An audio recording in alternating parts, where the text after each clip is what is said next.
আসসালামু আলাইকুম সুপ্রিয় শিক্ষার্থীবৃন্দ। অষ্টম শ্রেণীর হিন্দু ধর্মের শিক্ষার্থীদের জন্য সুখবর নিয়ে হাজির হলাম, কারণ তাদের হিন্দু ধর্মের প্রশ্ন আমার হাতে অলরেডি চলে এসেছে। প্রশ্ন যদি আমরা দেখি, এখানে কি বলছে যে গীতার আলোকে জন্মদিন পালন। তো এখানে সংক্ষিপ্ত করে বর্ণনা দেওয়া আছে, এটা আমি পড়ছি না, তোমরা এখান থেকে দেখে নিবে। এরপর কাজ একে কি বলা আছে যে গীতার আলোকে মতামত দেয়, এটা হচ্ছে একক কাজ, এর জন্য তোমাদের সময় থাকবে 30 মিনিট। এরপর কাজ দিয়ে কি বলছে, ধর্মগ্রন্থের নির্দেশনা মেনে চলি, এটা হচ্ছে দলগত কাজ, এর জন্য তোমাদের কত মিনিট বরাদ্দ থাকবে, 30 মিনিট বরাদ্দ থাকবে। এরপর হচ্ছে কাজ 3, এটা হলো নৈতিকভাবে দৃঢ় হই, এটাও একক কাজ, এর জন্য তোমাদের হচ্ছে 40 মিনিট বরাদ্দ থাকবে।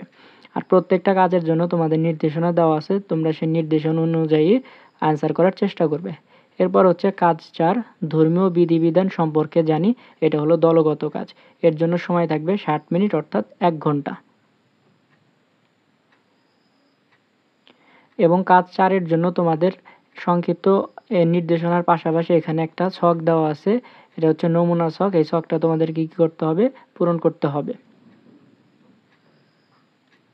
এরপর কাজ 5, এখানে কি বলা আছে, লিফলেট তৈরি করি, দলগত এবং একক কাজ, এর জন্য সময় বরাদ্দ থাকবে 60 মিনিট অর্থাৎ 1 ঘন্টা। এখানেও সংক্ষিপ্তভাবে বর্ণনা দেওয়া আছে, সো তোমরা এই বর্ণনা দেখে নিবে, সে অনুযায়ী অ্যান্সার করার চেষ্টা করবে। এই ছিল হচ্ছে অষ্টম শ্রেণীর হিন্দু ধর্ম শিক্ষার কোশ্চেন। এখন তোমাদের প্রয়োজন হচ্ছে সলিউশন। তোমরা যদি বেশি বেশি সাবস্ক্রাইব করো, তাহলে আমি খুব দ্রুত সময়ের মধ্যে সলিউশন দিয়ে দেওয়ার চেষ্টা করব। ভিডিওটি ভালো লাগলে লাইক করতে পারো। সকলের জন্য শুভকামনা জানিয়ে এখানে বিদায় নিচ্ছি। ধন্যবাদ সকলকে।